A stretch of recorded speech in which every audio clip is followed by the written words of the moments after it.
5/24/24. Ah, perfect. December 7th, 1941, a date which will live in infamy. The first thing I heard on the radio, I finally got working. The first one he ever had was about the Japs hitting Pearl Harbor. An old Majestic, it took 3 batteries. I'll never forget that. And when we went to school the next day, one teacher was a World War I veteran. And he come in the room, opened his books up. It was all class of boys. And he says, I never forget it. He looked around the room, he closed his books up, and he says, you know what? There's something else you guys are going to need more than you need me, these books. And he started in. In fact, we disrupted the whole school of climber. Because we knew we were going to be in the service. Pretty much drafted me. Yeah. And you went into what service? Well, I went into the Air Force. Okay, Or Army, while I was Army Air. Atlantic City on the boardwalk and the airfield. 1940, 43. 43?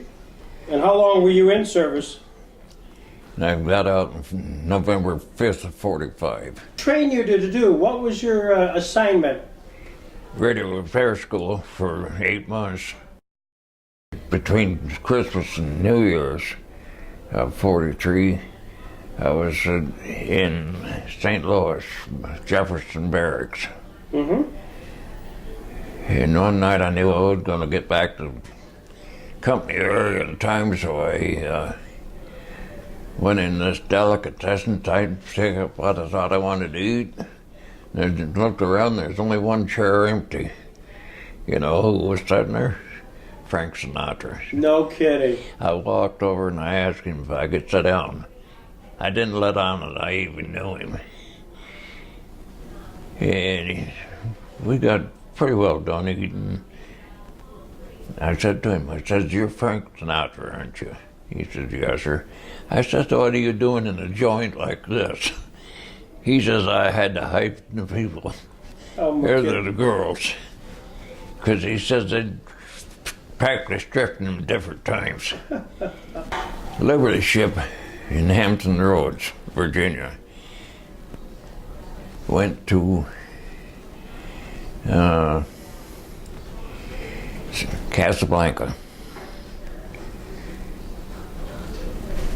I was one of the few out of that 400 that got off the ship in Casablanca.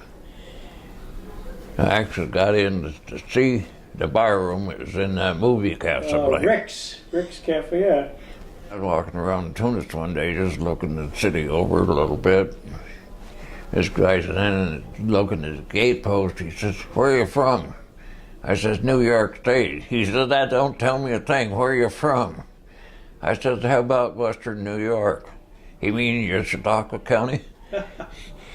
He used to spend his summers here. My gosh. He was the mayor of the city of Tunis, in other words, the mayor. My word. USO show one night, or afternoon.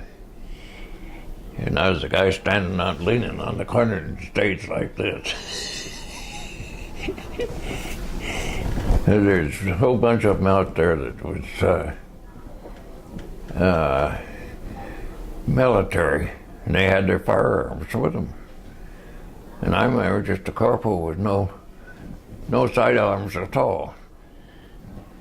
There was Bing Crosby, Bob Hope, Marlena Dinkley, and Francis Langford. How about getting Miss Langford out here to sing a couple of bars?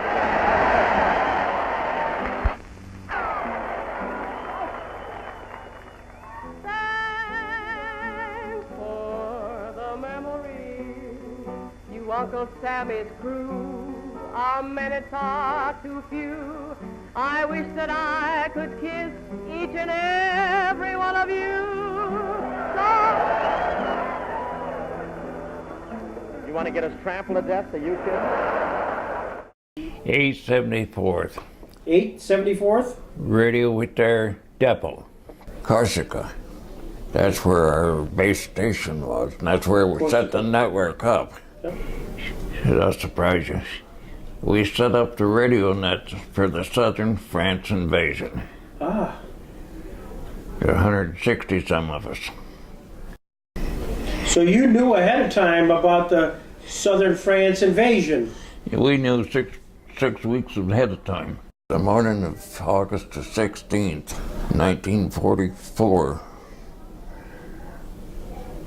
we were told to get ready. We got to go across the island to get on the ship for to go in on the D+1 or 2.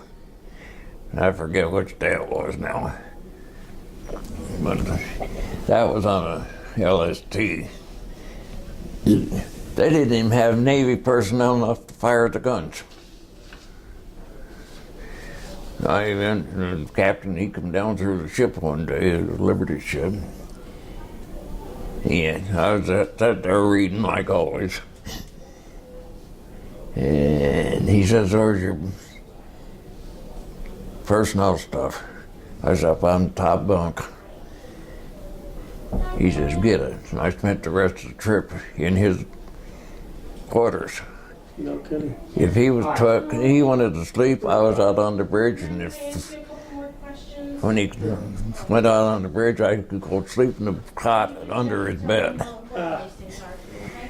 which was a new experience for me. Good combinations. Yeah. He said he needed an extra eyes on the bridge. Yeah. All the personnel, Navy personnel I had actually on the ship was the ones that was on the forward gun and the rear gun.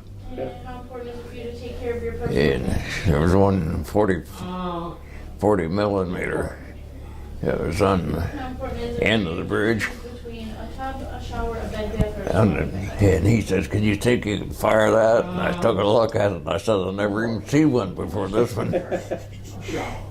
He said, "Try it." They pulled out a line, got over on the edge. They sent up a weather balloon. He said, "Take a shot at it." The first clip, 7 shells, I got it. I got shot at a couple of times. You got shot at? Yeah. When did that occur? Marseille. I was in Marseille when, in fact, we set up operations there. Then we went back to a quartermaster depot up towards Pisa. And I've been up the tower twice. Them steps get awful small when you get up to the top. Yeah. There was a guy from Westfield. He's dead now. But I happened to be in Pisa just looking around the day that he went up it, climbed up it, and he rang the clarions. You know, I've seen them Franciscans come out of their place there. Yeah, they gave him enough for it. Well, I bet. So, when did you got shot at in Marseille? Yeah, the sniper the Germans left behind. Yeah. We was pretty close to them. Well, it had 2 ships in the convoy. It was 160 some ships in it. Do you have a time you prefer? And the 2 of them come together one night. Mm. Is it important? And that sounded terrible What time you go to bed? because they wasn't only 1 or 2 lines away from us, you know. Kind of earlier? But the convoy didn't stop. They kept on going, and them 2 ships had to stop and take their chances. POWs out of Czechoslovakia that I was supposed to be in charge of. And one of them guys from Czechoslovakia spoke 5 languages. And immediately I said, "You're my shadow. Wherever I go, you go." They got so that all I had to be was where I could see them. because he took care of putting them to work and everything. He was doing repair work for the company. But it was quite an experience just to be involved with that kind of stuff. So what happened to your knee? Well, one guy hollered one day and I wondered what was wrong, and I got in a hurry and went around the corner of a power unit trailer and hit my knee on the hinge Oh, gosh. on the tailgate. And we had to come back to the States. They give us 30 days off, Right? which was over Memorial Day. On the train and went to Spokane Army Air Base. Every person in the company was just replaced. And my particular job was entertainment and a little bit of that hunting up answers to problems.